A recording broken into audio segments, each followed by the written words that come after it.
학생들과 상담을 하다 보면 많은 학생들이 자신이 현재 하고 있는 전공이 안 맞는 것 같다고 하소연합니다. 요즘은 예전과 달리 재학 중에 전공을 바꾸는 것이 비교적 수월하여 이런 고민을 하는 학생이 더 많아졌습니다. 물론 자신의 적성에 맞는 전공을 찾아서 공부하는 것은 매우 중요합니다. 그런데 학생들은 대부분 이런 고민을 2학년 때 시작합니다. 1학년 때 교양 과목을 들을 때는 별 생각 없이 다녔는데 2학년에 올라와 전공의 필수로 알아야 하는 과목들을 듣기 시작하면 아이쿠 이게 아니구나 이런 생각을 하게 됩니다.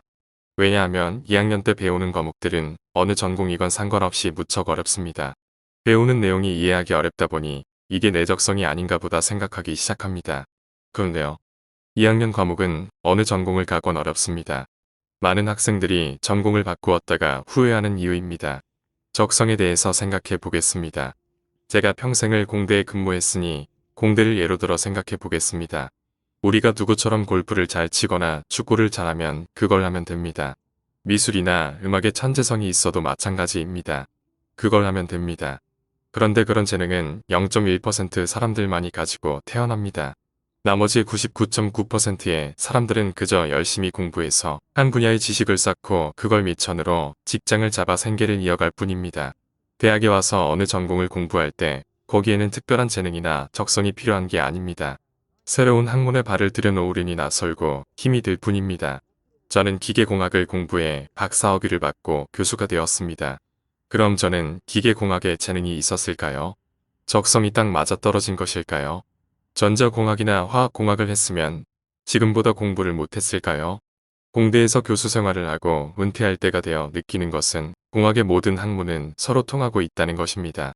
공학의 여러 분야 중에 내 적성에 맞고 안 맞는 전공은 없습니다. 그때그때 사회 분위기에 따라서 저기 갔으면 더 좋았을걸. 그런 후회가 있을 뿐입니다. 기계공학과를 다닌다고 전자공학을 몰라도 되는 것도 아니고 화학공학과를 다닌다고 기계공학을 몰라도 되는 게 아닙니다. 미국에는 전공을 정하지 않고 대학 4년 동안 공학의 전 분야를 수강하게 하는 대학도 있습니다. 그게 가능한 이유는 대학 졸업자를 대단한 전문가라고 보지 않는다는 것입니다. 대학 학부 과정은 엔지니어, 초보적인 지식을 배우는 곳입니다. 이는 몇몇 특수 분야를 제외하면 다른 단과대학에도 비슷하리라 생각됩니다. 여기서 제가 이야기하고자 하는 것은 대학 과정에서 전공과 적성을 연관짓는 것은 무리라는 것입니다. 모든 학문이 시작할 때는 다 어렵습니다.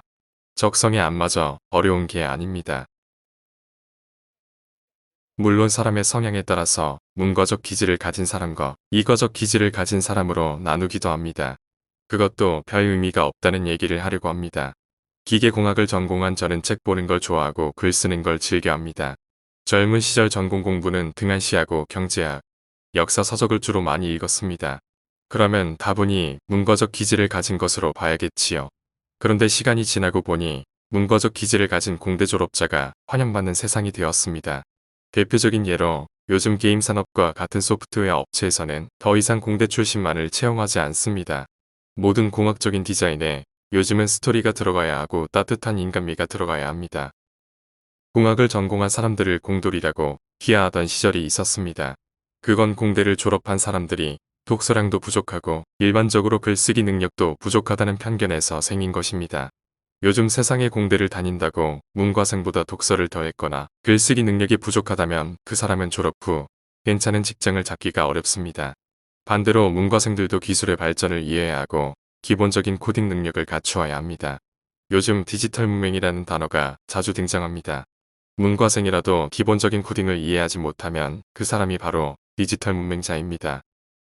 지금 공부하는 전공이 아주 안 맞을 경우까지 그냥 머무르라고 말하는 것은 아닙니다. 정 힘들고 싫으면 시간 끌지 말고 결단을 내리세요. 가장 나쁜 경우는 투덜거리느라 현재의 전공에 소홀하고 그렇다고 옮기는 용기도 없는 경우입니다. 여기에 한 가지 대안이 있습니다. 바로 복수전공이나 부전공 제도입니다. 저는 여러분이 지금 하는 전공이 아주 재미있더라도 가능하면 복수전공이나 부전공을 할 것을 추천합니다. 요즘은 대부분의 대학에서 복수전공, 부전공을 적극 권장하고 있습니다. 앞으로 30에서 40년 후에 세상이 어떻게 변할지 아무도 예상할 수 없습니다. 학위를 하나 더 갖고 있으면 미래에 대한 일종의 보험이 될 수 있습니다. 제가 미국에서 공부하던 시절 60%의 학생이 복수전공을 하는 것을 보고 놀란 기억이 있습니다. 게다가 요즘 회사에서는 한 가지 전공에 매몰되지 않은 융합형 인재를 선호하고 있습니다. 부지런히 수강하면 한 학기나 늦어도 1년이면 충분히 졸업할 수 있습니다. 1년 사회에 늦게 나가는 것은 그것이 주는 장점을 생각하면 충분한 보상이 됩니다. 오늘은 전공이 본인에게 안 맞아 고민하는 학생들을 위한 충고를 담아보았습니다. 결론적으로 적성과 전공은 별로 상관이 없다. 모든 학문이 어렵다. 이겨내야 한다. 적성이 맞아서 쉽게 공부한다는 것은 환상이다.